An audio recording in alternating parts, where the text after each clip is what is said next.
Hello and welcome to the next video of my channel. I was really debating on what to do. I was planning on doing the Griffith versus Makima video, but I kind of realized that it's kind of hard to talk for a long time about something that is quite literally just a stomping. So for that reason, I kind of decided to not do it. I was kind of sitting around kind of thinking of what to do for my next video when I got hit with a really dumb idea. And given the fact that you clicked on the thumbnail, you probably already know what it is. Can Steve survive Berserk? This video just kind of popped into my head as an idea, and I thought it sounded really stupid, but I think that's why it was so entertaining to actually do. So I'm gonna go over essentially some of the rules for this video, and then I'm gonna go into how it goes. So Steve will be placed in Guts' situations throughout the story of Berserk.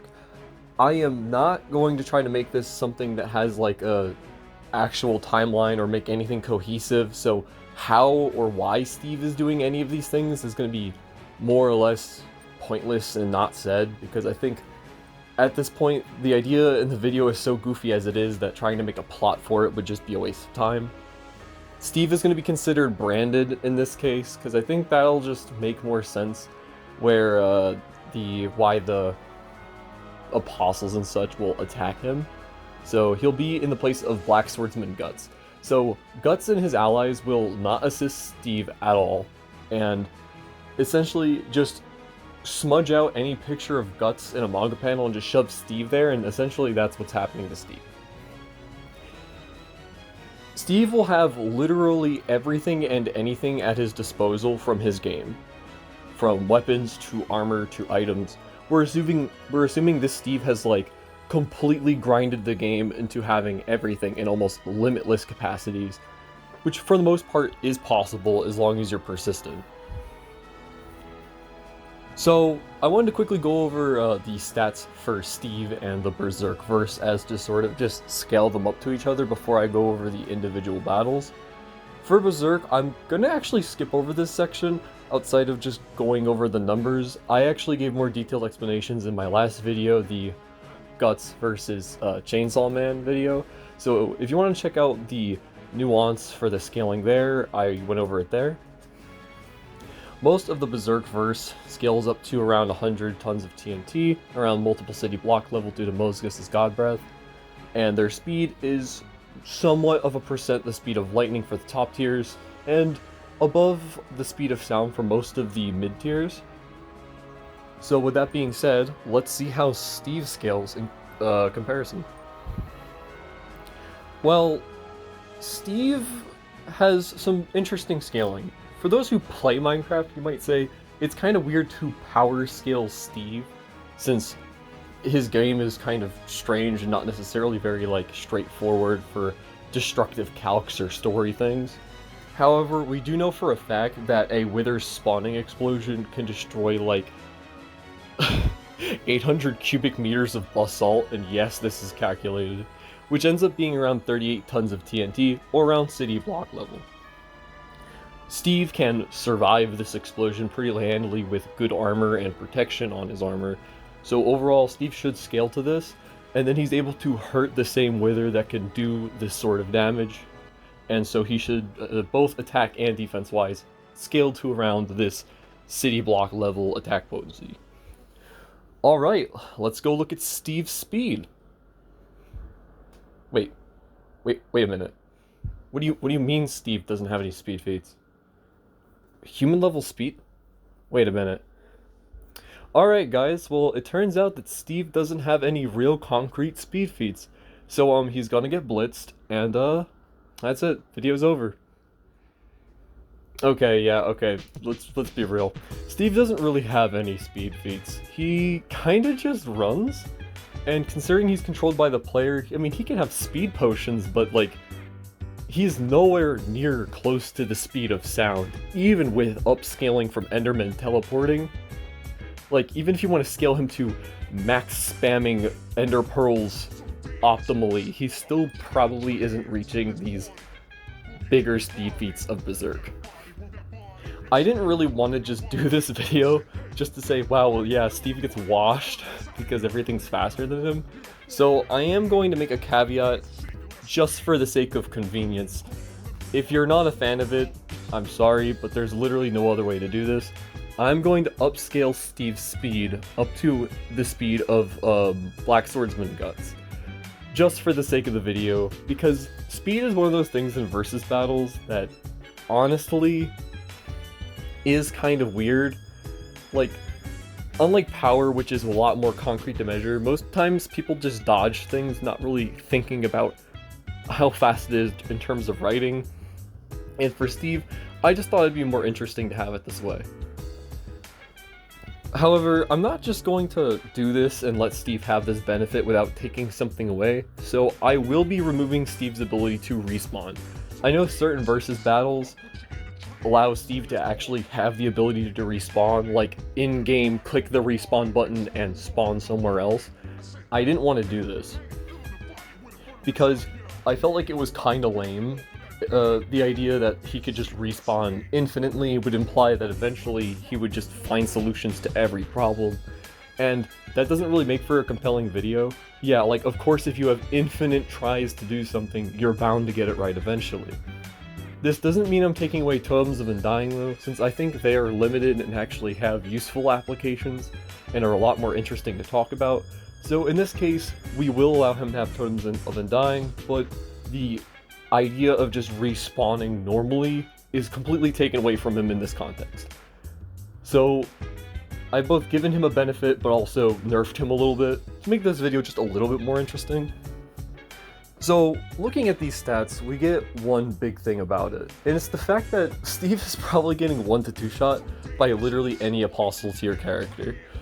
Steve's city block level durability is impressive, however, scaling anywhere near Melty means they're like 3 to 4 times stronger than him, and meaning they're probably just going to 1 to 2 shot him pretty easily.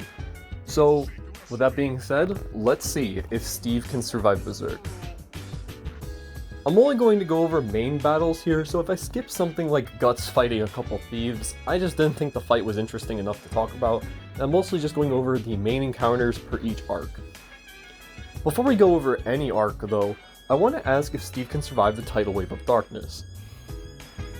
The Tidal Wave of Darkness doesn't necessarily scale to Apostles by any means. Yes, it can kill human beings and crush animals and stuff, but they're shown to be basically kind of fodder to Guts, who kind of just swings them away with his sheer willpower sometimes. So the main problem with fighting the Tidal Wave of Darkness is the fact that they don't have a physical form. They can possess things like skeletons, or bodies, or animals, in which case Steve is fine, but the spirits in general are actually something we have to talk about. Though Steve isn't going to actually have a problem with this, since Steve can hit Vexes. These are these little flying things that the evokers spawn. They can clearly fly straight through blocks and don't have a physical form, and yet Steve can hit and kill those. So if Steve can hit spirits in his own games, he should probably be able to hit the Tidal Wave of Darkness spirits. And considering they're significantly weaker than Guts, Steve shouldn't take any damage from them realistically, very little or even just minimal, meaning Steve is basically 100% fine with dealing with the Tidal Wave of Darkness. Another note I wanted to mention is Steve doesn't need to sleep, so him fighting the Tidal Wave every night and not sleeping because of it is 100% not gonna bother him, since he can stay up infinitely anyway. So we have to start with the Black Swordsman arc, with the two major villains of the arc being the Snake Lord and the Count. As I said before, these characters are going to put a big hurting on Steve if they hit him at all, so Steve isn't going to want to fight close range. Steve, however, can't really hurt them naturally with melee weapons, which puts Steve at a pretty big disadvantage in terms of just raw physical fighting. But good thing for Steve, Steve doesn't necessarily have to fight with physical weapons, since he's a master of darn near literally everything. Namely, splash potions of instant damage pierce straight through armor scores in Minecraft, which means they should pierce through common or average durability of the flesh in Berserk. Meaning, if he happens to have splash potions of harming, or even better yet, arrows of harming, because he can stack those up to 64 times, carrying literally hundreds of them, Steve can whittle away at their health by just piercing and doing damage past their natural durability. That being said, even if Steve does get hit by one of their attacks, Steve could hold a Totem of Undying on hand. As long as Steve has a Totem of Undying in either one of his hands when he dies, he will instantly revive with some effects such as Absorption and Fire Protection, I believe. And he also gains Regeneration. Steve does have to take a second to pull out another Totem of Undying, but if you think about Minecraft played at near optimal speeds, this could only take around half a second to do for most people.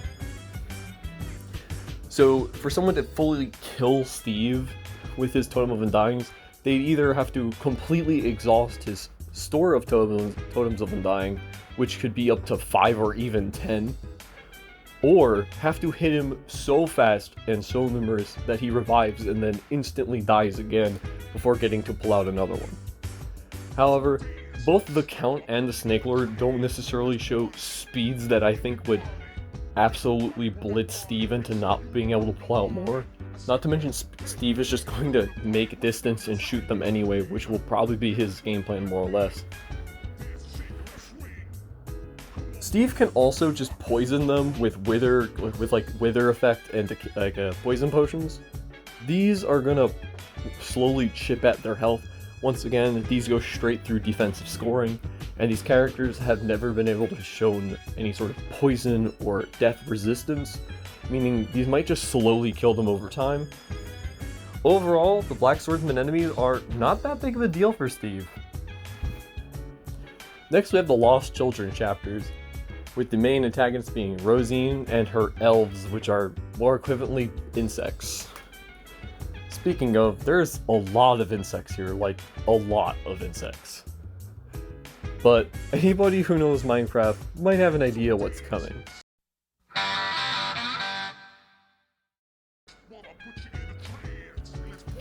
Yeah, an axe with Bane of Arthropods is essentially going to hit in one shot nearly everything here. Bane of Arthropods does effective damage to bees, insect-like creatures like silverfish, and spiders.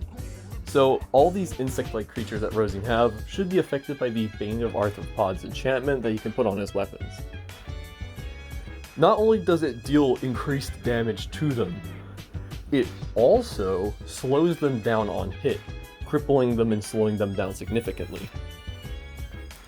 Most of her fodder elves are probably just going to be absolutely diced because of this, while Rosine herself is, on its own, probably a more interesting debate.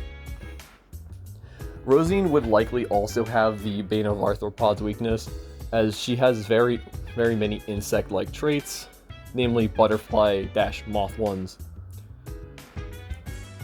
She is significantly faster than the other bugs we've been talking about though. Namely, she can fly and her main game plan is to dive down and try to impale people with her proboscis. She does have the ability to poison people as well, but given the fact that Steve can always just carry milk on hand, which for some reason in his games just cures him of any ailment, he should be more or less fine. The diving attacks that she does are going to be pretty bad, as he won't be able to survive them too many times. However, she doesn't really seem to do any rapid fire attacks, meaning for every time she attacks Steve, one of his totems of Undying will likely just go off. She also can't just lift Steve up in the air and drop him, because he has access to potions like Feather Falling and stuff like that, which can protect him from fall damage. So how is Steve going to handle fighting Rosine? I'd argue she's too fast to win with melee weapons, and she's also just more durable than the other insects would, so the Bane of Arthropods enchantment, while it might be able to slow her down a little bit, I don't think it's going to be able to simply just win the fight for him. However, Steve does have a lot of other ways here to win. Namely, Rosine has a very simple attack pattern of diving or sending her insects. Steve has many ways to get rid of these. Much like Guts, he can always just set a fire, run into it, but unlike Guts, he actually has complete fire immunity, so he could just sit in the fire just fine, burning the insects off of him. A gimmicky win con I thought of would be building a nether portal, which is something he could technically do. If he builds a nether portal and then baits Rosine to charge at him, she could technically go in through the portal and then he could just break it and then she'd just be stuck in the nether, like, permanently. Outside of that, I do think Steve has other simple win cons outside of just like decay potion, like the decay arrows, which, like I said, go through an average durability and would slowly just poison and weaken Rosine. So I think more or less, Steve does win the Lost Children arc for the most part. Rosine would push him down and give him a little bit of a fight, but given the Bane of Arthropods enchantment and just his sheer amount of versatility, he could probably hold out. Let's talk about the Holy Iron Chain Knights. Ugh. Well, Steve is foddering them. Guts was easily cutting through them even when he was absolutely exhausted. And unlike Guts, Steve actually has really efficient healing. The guy can be shot through the head with numerous arrows, drink a potion, and then just feel perfectly fine.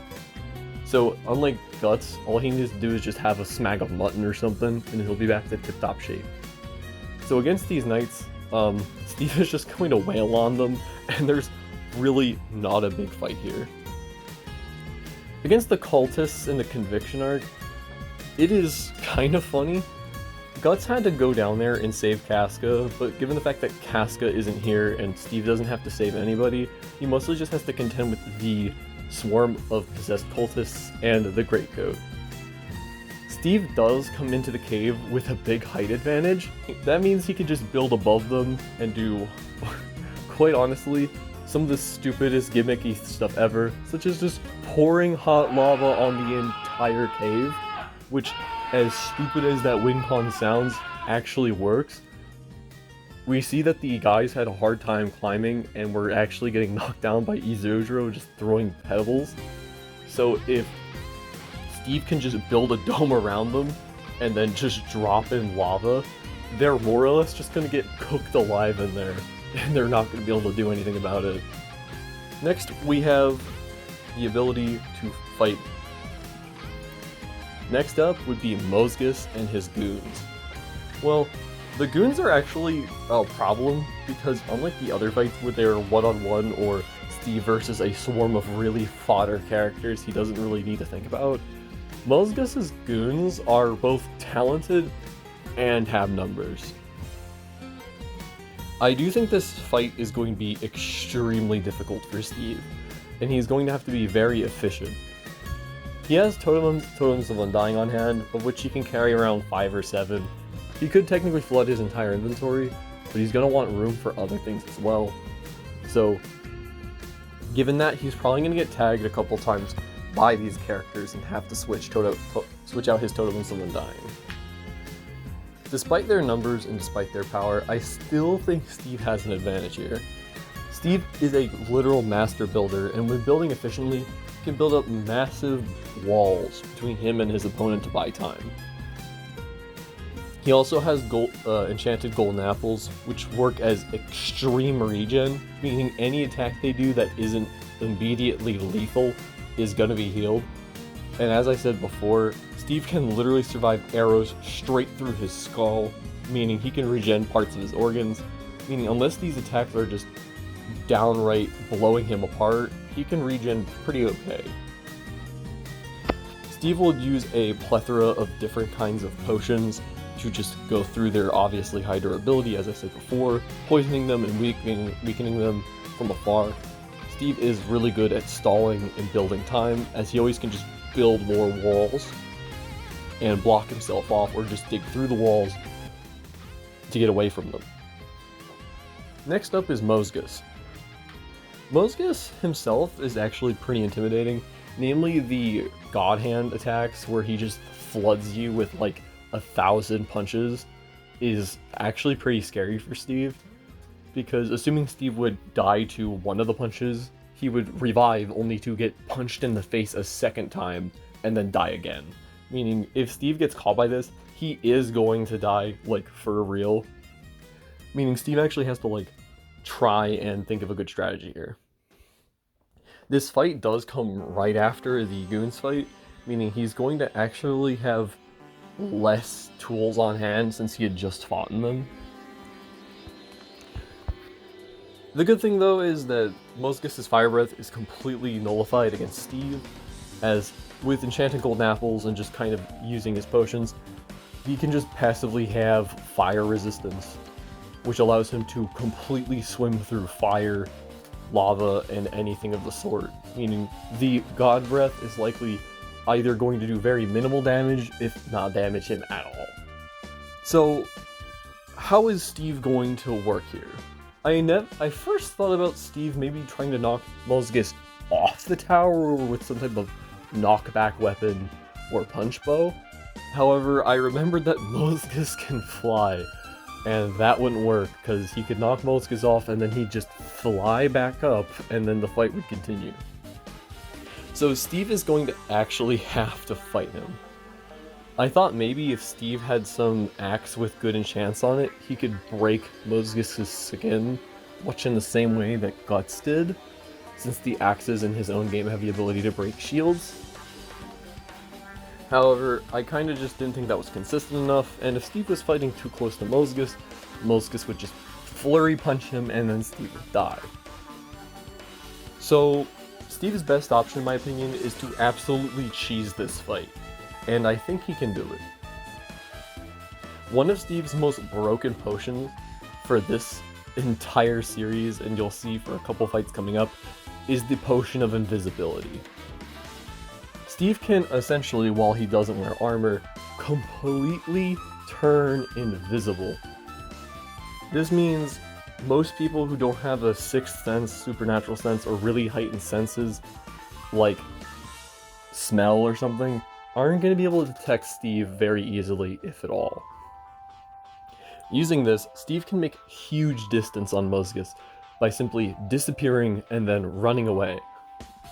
With proper distance, and the fact that Mosgus doesn't have any good ranged abilities against Steve, Steve could just fire arrows. And once again, Steve can always coat his arrows in spells, like the Arrows of Harming, which, as I said before, should go straight through Mosgus' durability. Mosgus has never been shown to have any sort of magical durability, much like the other apostles, so Steve can likely win. If Mosgus tries to close the distance, Steve could always just quickly switch to an Ender Pearl, throw the Ender Pearl, and go over there.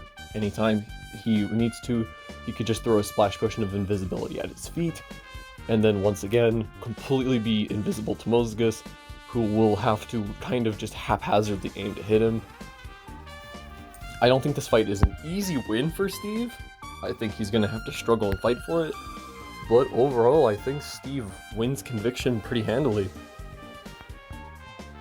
Next up, we're on the Millennium Falcon arc, and that's when we have to talk about the trolls. Everyone loves the trolls, don't they? Yeah.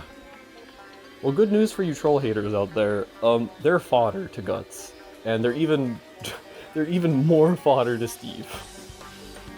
Namely, the trolls aren't that smart, and Steve is a master builder, so what he could do is just build up a bunch of blocks upward, and even if there's a swarm of trolls, he could just shoot them from a high distance. And before somebody would say, well, the trolls could climb up his dirt block, Steve could build up and then break the blocks that he built up on, and then just have a floating block in the air, which he could use to slowly pick them off with arrows, TNT, or so on and so forth. So the troll swarms are going to be, honestly, completely fodder. For the next section, I'm going to have Steve have a choice whether he fights the Ogre of the Kelpie, since Guts only had to choose one of them. And for this instance, I'm going to say Steve is going to choose the Kelpie.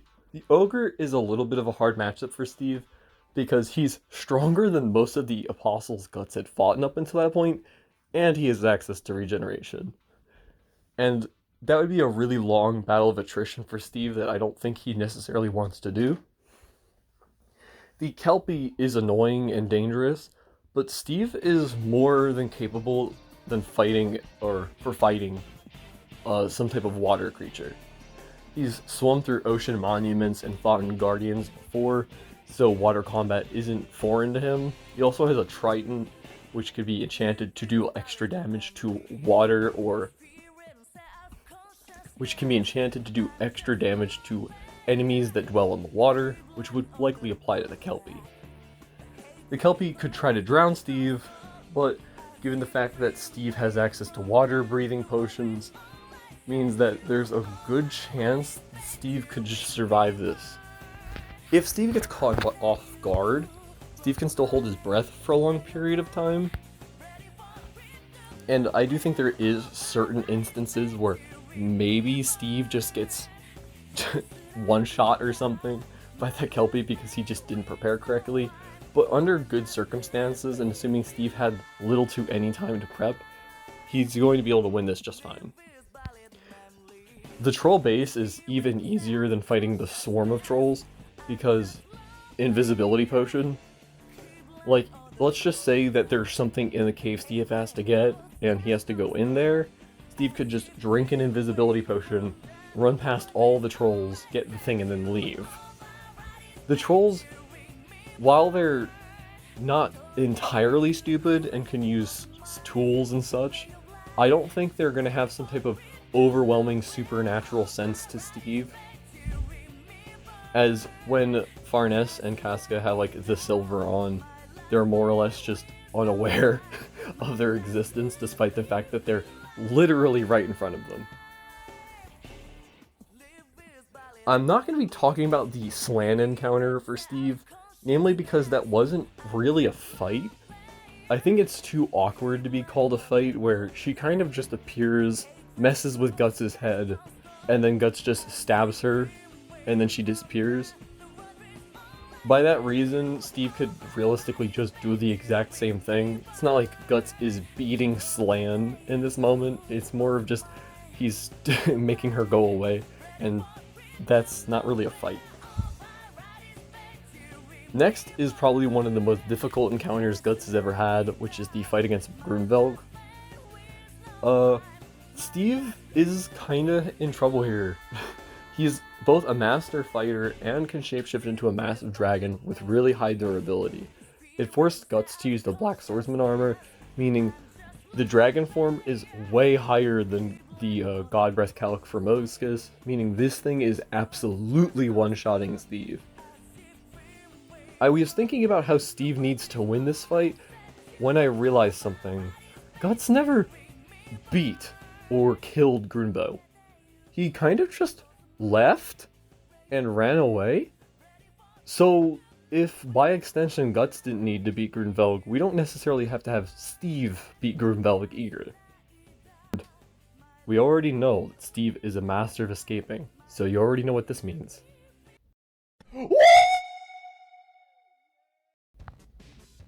With that, Steve is basically just left to handle the Kushan invasion, which honestly is probably going to be the biggest struggle for him.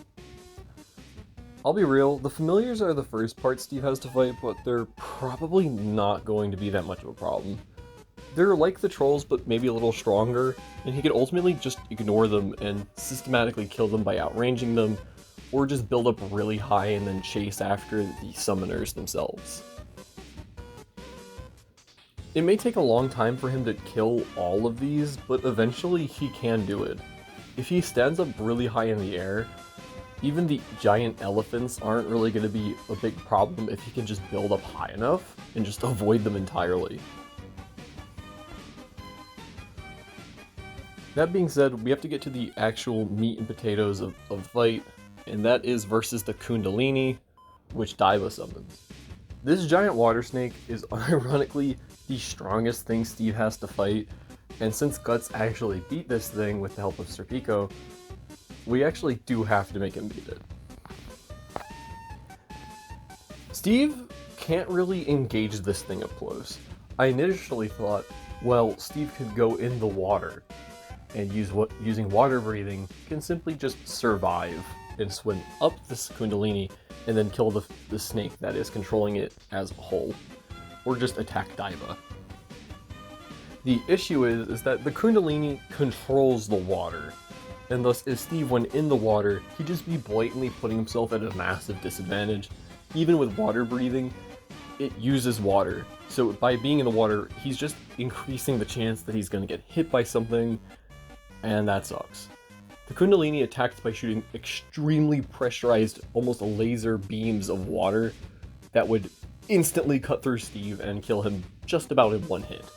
Meaning Steve cannot afford to get hit by this thing. The only thing I could think of for why Steve could potentially win this is using invisibility and using poison and decay potions. He could fire the poison and decay potions, be it lingering ones or otherwise, into the water to try to poison the snake of which the Kundalini is being controlled, or poison Daiba, who will be sitting on top of or inside the Kundalini. I'll be real, this is probably one of the hardest encounters for Steve, and if you wanted to say that Steve would lose this one, simply because he doesn't have a good way to get near it without it being sniped, I wouldn't blame you. Lastly, we have to talk about the final boss, which is one of the most interesting, but it's one of the final fight with Genshika is honestly one of the most stupidly uninteresting battles for this. Normally, Steve is going to get absolutely decimated by Genshika, namely because he fires lightning. Guts had no chance of dodging this outside of the Berserk armor, given the fact that Steve, even with speed potions, is probably just going to get completely decimated by the lightning blasts. Meaning, if this fight happens with Steve having little to no prep time, Steve is 100% dead. However, if Steve manages to make a lot of distance and has prep time, well, Steve can actually win this, using quite literally one of the stupidest win conditions I've ever seen for a versus battle. That's right, baby, the lightning rod. Theoretically, in his game, the lightning rods can pull in bolts of lightning and absorb them, nullify them, and Steve's lightning rods are freaking magical because they don't even need to be grounded to work, they could be floating in the air or on any surface. This means, if Steve has prep time, he could put hundreds of thousands of lightning rods and divert literally every single one of Genshika's attacks. Even if you think Genshika's lightning is stupidly overpowered and would destroy the lightning rod after one hit, he could just place hundreds. And then every time Genshika tries to hit Steve, his attack is going to be redirected. And as we said before, Steve can hit Vexes and non-physical objects, so if he just fires an arrow at Genshika's nose, he could realistically dispel him the same way Guts did. It might take more shots though. So without prep time, Steve is getting washed. But with prep time, he actually can cheese Genshika in quite literally the stupidest way possible. I literally had no idea how to explain this without it sounding completely stupid, but yeah. Lightning rods, I guess. With that being said, I think I'm going to call the video here. I was debating going into the Sea God story arc, but I kind of just felt like Genshika was a funny note to leave off on, and my overall conclusion is, could Steve survive Berserk? Yeah, actually he could. Steve does struggle against certain one of these enemies. I think the less prep time Steve has, the worse he does, and he's probably going to lose. Against like Kelpie and Genshika, it's one of those things where prep time actually makes or breaks the fight. Because if Steve just gets suffocated to death by the Kelpie, he's kind of just dead. But if he's able to bring water breathing potions, if he puts on the water breathing potion and then fights Kelpie, and then has like certain enchantments to deal with the fights at hand, Steve can fight a lot of these characters, even if he has a lot less stats than them. So, the more prep time you give Steve, the better chance he has at being able to beat the opponents. That being said, I know somebody's going to be upset out there, hopefully not, but maybe that I boosted Steve's speed up. But for those who think this is cheating and makes Steve's fights here unfair, I'm going to counter-argue you and say that, hey, well, if I let Steve have basically no speed, but then gave him his respawn capabilities, the fights would essentially all go to Steve by by war of attrition. Steve could simply die to them, learn their abilities, respawn, craft an insanely intricate plan of how to beat them, run back in, and then beat them. Even if he's a lot slower, if he does this enough times, he will win eventually. Even if you don't think Steve could ever even hurt them or hit them with a single weapon, ever, Steve would outlast them because we've never seen Steve age, and thus they could just outlive them by dying, respawning, dying over and over again, but they would all age and slowly disappear or get killed by something else in the world. So, yeah, I feel like that was a much less interesting conclusion, which is why I removed respawns and boosted his speed. I hope you guys liked this goofy little video. I spent a lot of time planning it, and I think it turned out pretty good. I'll hopefully be able to make more regular uploads. My next video is going to be a little different, and it's not going to be dealing with Berserk, but I won't be putting Berserk away for too long. I hope you guys all have a really nice day, and I will catch you guys later.